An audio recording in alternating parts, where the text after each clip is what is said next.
ಒಂದು 5 ನಿಮಿಷನ ಟೈಮ್ ಕೊಡು ಮಾರಾಯ ನನಗೆ. ಇವತ್ತು ಎನಿ ಕಾಸ್ಟ್ ನೀನು ಫೈಲ್ ಸೈನ್ ಮಾಡಿಸಿ ದಣ್ಯಾರ ಕೈಯಾಗ ಒಪ್ಪಿಸಿ ನಿನಗೆ ವಾಪಸ್ ತಂದು ಕೊಡು ಜವಾಬ್ದಾರಿ ನಂದಪ್ಪ ಮಾರಾಯ. ಅರ್ಥ ಮಾಡ್ಕೊರು. ಒಂದು 10 ಸರಿ ಫೋನ್ ಮಾಡ್ತೀಪ್ಪ ನೀನು.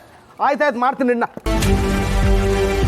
ಅಲ್ಲೋ ಮಾರಾಯ, ಮಾತಿಗೆ ನಾಳೆ ಬಾ ಅಂತ ಹೇಳಿ ಕಳ್ಸಿದ್ರ ಬೆಳಿಗ್ಗೆ ಅದು ಹಾಜರಾಗ್ಬಿಟ್ಟಲ್ಲೋ ನೀನು.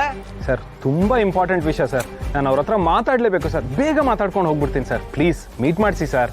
ನೋಡಪ್ಪ, ಧನ್ಯಾರು ಯಾರಿಗೂ ಮಾತಾಡೋ ಪರಿಸ್ಥಿತಿ ಒಳಗೆ ಇಲ್ಲೋ. ದಯಮಾಡಿ ನಿನ್ನ ಕೈ ಮುಗಿತೇನೆ, ಹಾಕ್ಲೋಪ ನಿಂತು ಹೋಗ್ಪ ಮರಾಯ. ಸರ್ ಸಾಹೇಬ್ರು ಬ್ಯುಸಿ ಇದ್ರೆ ಪರವಾಗಿಲ್ಲ, ಅಟ್ಲೀಸ್ಟ್ ಅವ್ರ ಮಗ ಸಿದ್ದೇಗೌಡನಾದರೂ ಕರೆಸಿ ಸರ್.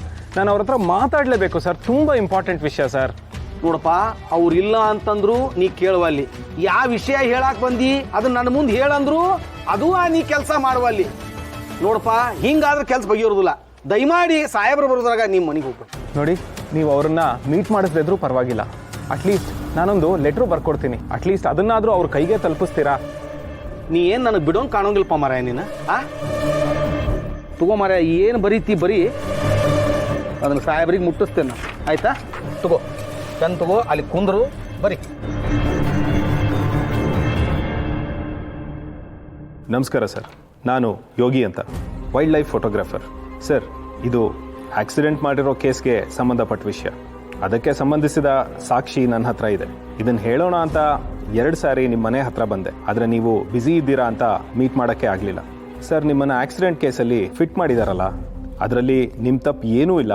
ನೀವು ನಿರಪರಾಧಿ ಅಂತ ಪ್ರೂವ್ ಮಾಡೋಕ್ಕೆ, ನಿಮ್ಮನ್ನು ಜೈಲು ಶಿಕ್ಷೆಯಿಂದ ಪಾರು ಮಾಡೋಕ್ಕೆ ನನ್ನ ಹತ್ರ ಎಲ್ಲ ಸಾಕ್ಷಿನೂ ಇದೆ. ಅದಕ್ಕೆ ನಿಮ್ಮ ಹತ್ರ ನೇರವಾಗಿ ಮಾತಾಡಬೇಕು ಅಂತ ಅಂದ್ಕೊಂಡಿದ್ದೀನಿ. ಪ್ಲೀಸ್ ಸರ್, ಈ ಲೆಟರ್ ನೋಡಿದ ಮೇಲೆ ಈ ಕೆಳಗಿರೋ ನಂಬರ್ಗೆ ಫೋನ್ ಮಾಡಿ ಭೇಟಿ ಆಗೋಣ ಸರ್.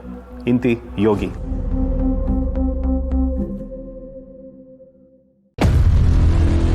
ಸರ್, ದಯವಿಟ್ಟು ಈ ಲೆಟರ್ನ ಸಾಹೇಬ್ರಿಗಾದರೂ ಕೊಡಿ, ಇಲ್ಲ ಸಿದ್ದೇಗೌಡ್ರಿಗಾದರೂ ಕೊಡಿ. ಇವರಿಬ್ಬರಲ್ಲಿ ಒಬ್ರ ಕೈಗೆ ದಯವಿಟ್ಟು ತಲುಪಿಸ್ಬಿಡಿ. ತುಂಬ ಇಂಪಾರ್ಟೆಂಟ್ ವಿಷಯ, ದಯವಿಟ್ಟು ಕೇರ್ಲೆಸ್ ಮಾಡಬೇಡಿ ಸರ್. ಮರಾಯ, ನೀ ಇಷ್ಟು ತಲೆ ತಿಂದಿಯಲ್ಲ, ನಾ 100% ಲೆಟರ್ ಕೊಡ್ತೇನೆ ಮರಾಯ. ದಯಮಾಡಿ ಮನೆಗೆ ಹೋಗ್ಪ. Thank you sir, thank you.